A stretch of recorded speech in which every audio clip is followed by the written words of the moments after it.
अस्सलाम वालेकुम। मेरा नाम रियाज अहमद ख़ान है और आप देख रहे हैं YouTube channel maths with Riyaz. आज के लेक्चर का टाइटल है higher order Taylor methods for solving first order initial value problems. Lecture का आउटलाइन ये है कि सबसे पहले we will discuss the proof of the Taylor higher order methods. दूसरे नंबर पर कैलकुलेशन ऑफ डेरिवेटिव्स डिस्कस करेंगे which are required for the higher order methods. तीसरे नंबर पर solution of some initial value problems by second, third, fourth order methods, and then their comparison with the exact as well as with Euler method.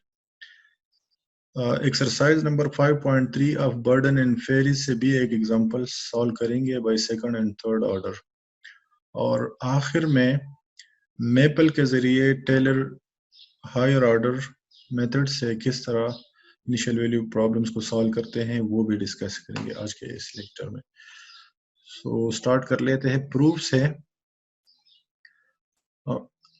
जिस तरह Euler method के लिए हमने Taylor series use किया था Euler method के proof के लिए, यहाँ भी उसी तरह करेंगे। For example, we have the initial value problem given in 1 and let y of t is the solution of the initial value problem. So we expand this y of t by using the Taylor series.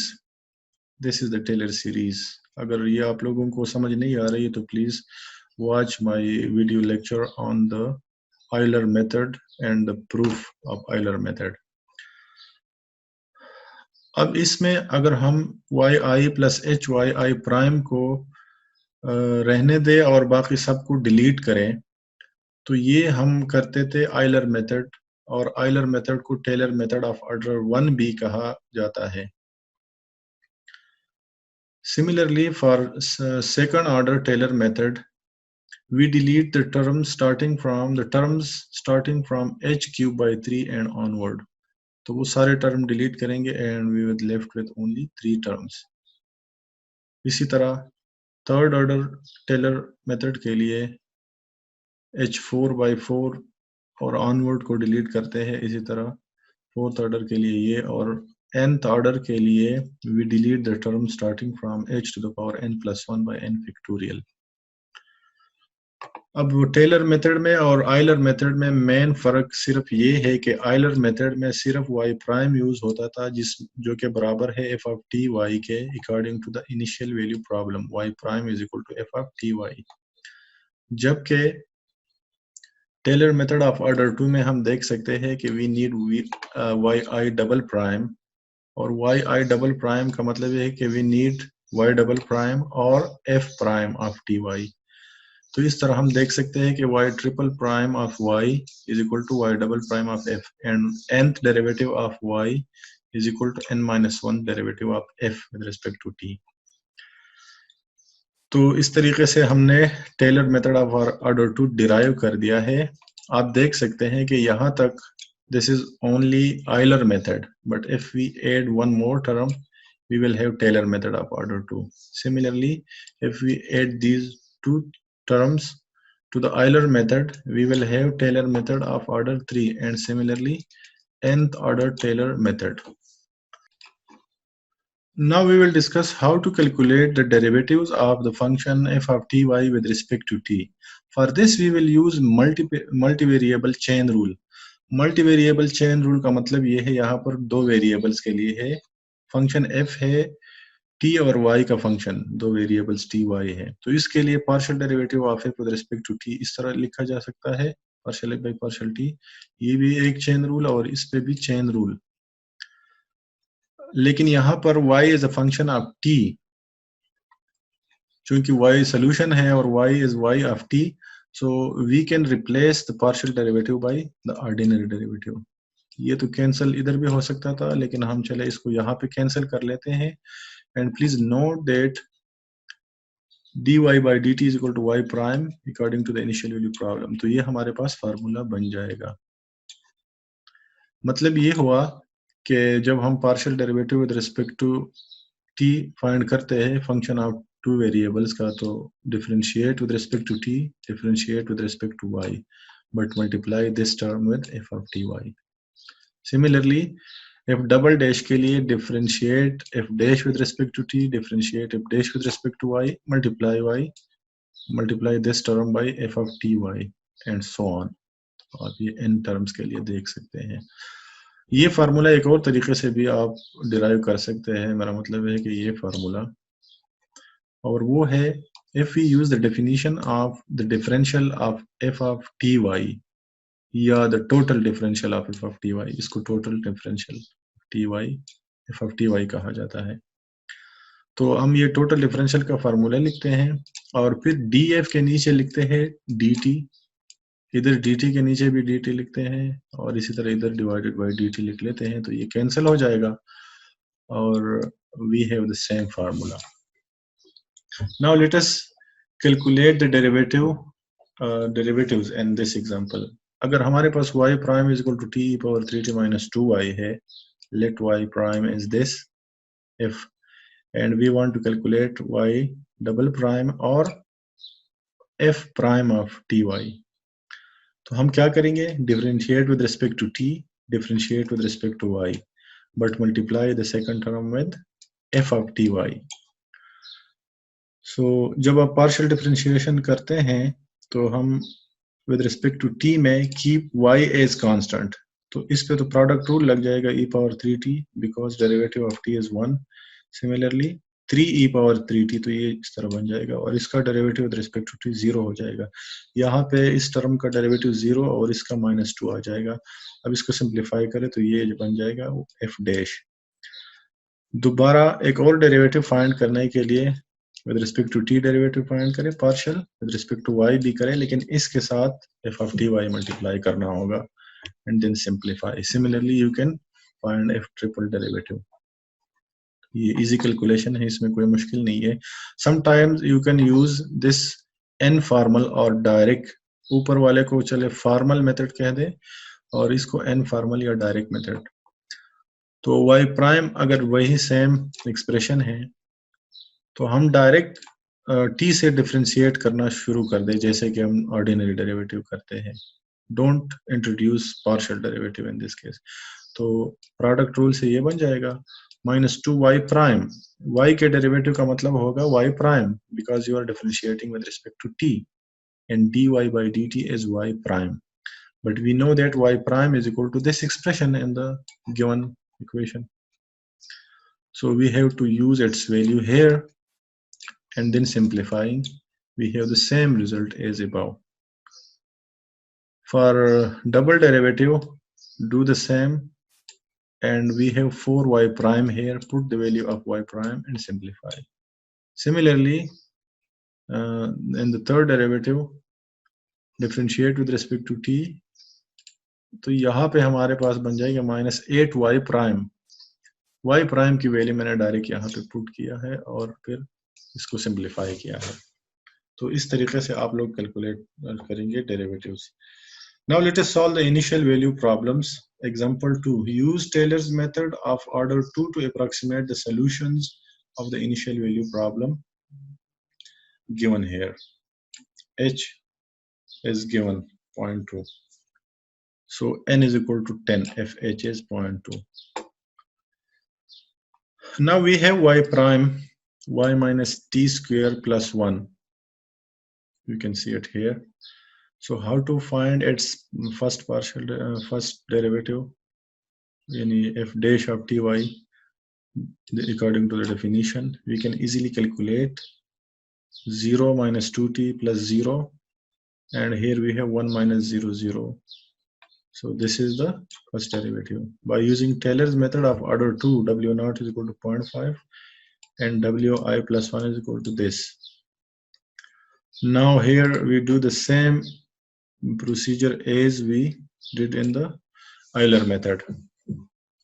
हमारे पास f of ty की value है y minus t square plus 1, तो यहाँ पर ti wi की जगह बन जाएगा wi minus ti square plus 1 बन जाएगा, और यहाँ पर अगेन wi यानी कि w naught 0.5 को आंसर आप सेट कर ले, 0.5 is equal to answer, calculator की मेमोरी में ये आंसर आ जाएगा।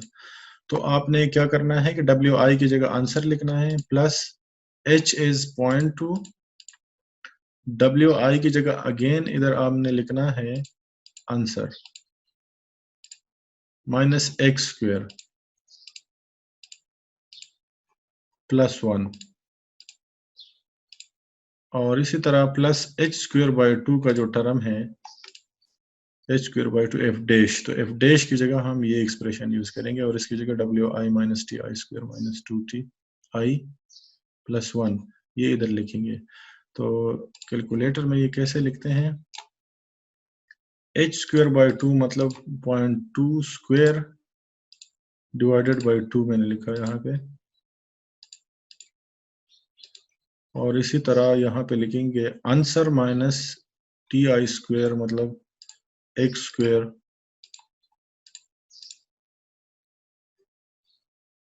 -2 टाइम्स x, क्योंकि TI की जगह x लिखना है, -2 टाइम्स x और +1। अगर हम ये लिख लें जिस तरह आयलर मेथड में हम करते थे, 0 के लिए हमारे पास 83/100 जो कि 0.83 के बराबर है, ये बन जाएगा।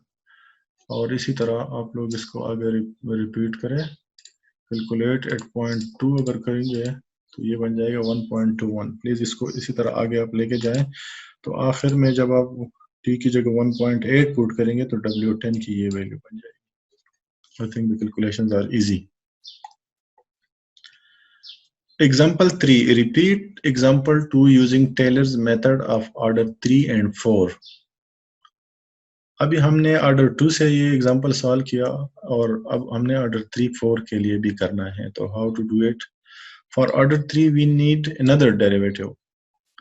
सो let us denote y dash is equal to f of ty, ये तो प्रॉब्लम में गिवन है। y double dash is equal to f dash of ty, ये हमने अभी ऊपर वाले एग्जांपल 2 में कर लिया है। Now we need another derivative for order 3। तो इसके लिए डायरेक्ट अगर हम डेरिवेटिव कैलकुलेट करें, we have y prime minus 2t minus 2 plus 0, put the value of y prime and simplifying y minus t plus 1 whole square, this is the f double prime. By Taylor method of order 3, we write this difference equation for Taylor order 3, and then using the values of f of ti, f dash of ti, f double dash of ti wi, and setting answer as 0.5, use x for ti, and I think this is the same. Here we just have to add one more term because wi plus h यहाँ तक तो हम already लिख चुके हैं calculator में, तो इसके लिए अब एक और टर्म, तो मैं यहाँ पे जाता हूँ प्लस 0.2 क्यूब, ये शिफ्ट स्क्वायर जब करेंगे तो क्यूब लिखा जाता है कैलकुलेटर के मुताबिक, डिवाइडेड बाई 3 फैक्टोरियल की जगह आप 6 लिख सकते हैं या 3 फैक्टोरियल भी लिख सकते हैं। और इसके साथ जो एक्सप्रेशन मल्टीप्लाई हो रहा है कि जो F double prime of T I W I की वैल्यू है वो है W I minus T I plus 1 whole square. तो यहाँ पर मैं लिखूंगा answer minus x plus 1 whole square. यहाँ पर अभी हमने आंसर सेट करना है फॉर दिस, क्योंकि ऊपर कैलकुलेशन में आंसर चेंज हुआ था according. So again set the answer now according to the memory of the calculator, this is your answer. So go back and calculate for 0. We have 311/75. This is W1 according to Taylor method of order 3, and this is equal to 0.829333 and so on. Similarly, you can calculate for 0.2. We have this result and so on. 1.64.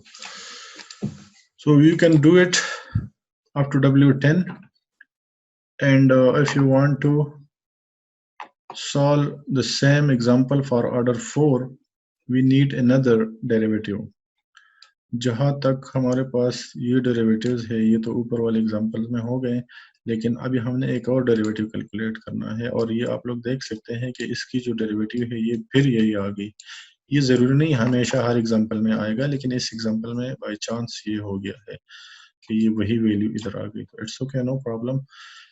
Taylor method of order 4 में एक और term आ जाएगा, ये values लिख ले, और आपने जिस तरह पहले किया था आंसर आपने 0.5 को कहना है, एक्स टी आई को कहना है, और एक टर्म और इसमें ये आ जाएगा, तो ये इजीली कैलकुलेटर की मेमोरी में, please note that in the memory of calculator you can use only 99 keys, 99 से ऊपर नहीं जा सकता, तो अगर उससे ज्यादा है तो फिर कैलकुलेटर का ये ट्रिक काम नहीं करेगा और आपको फिर मैनुअल कैलकुलेशन करनी पड़ेगी। तो इस तरीके से आई होप ये आप लोगों को समझ आ जाएगी। Now let us compare the Taylor methods of order 1 2 3 4 with exact solution. T I यहाँ पर एग्जैक्ट सोल्यूशन है, यहाँ पर ऑर्डर 1 का मतलब आयलर मेथड है, ऑर्डर 2 3 4 है। सो ये तो इनिशियल कंडीशंस है, सबसे पहले इनिशियल कंडीशन तो सबके बराबर है, एग्जैक्ट भी वही है और अप्रॉक्सीमेट भी वही है, लेकिन पॉइंट 2 के लिए exact solution is this. By Taylor method of order 1 यानी कि Euler method we have only 0.83, ये this is more closer than 0.8 to the exact. Similarly, this is closer than 8.23 to the exact, and this is the closest among all these, 0.8 to 9.3, 8 to 9.2. So this one is more closer,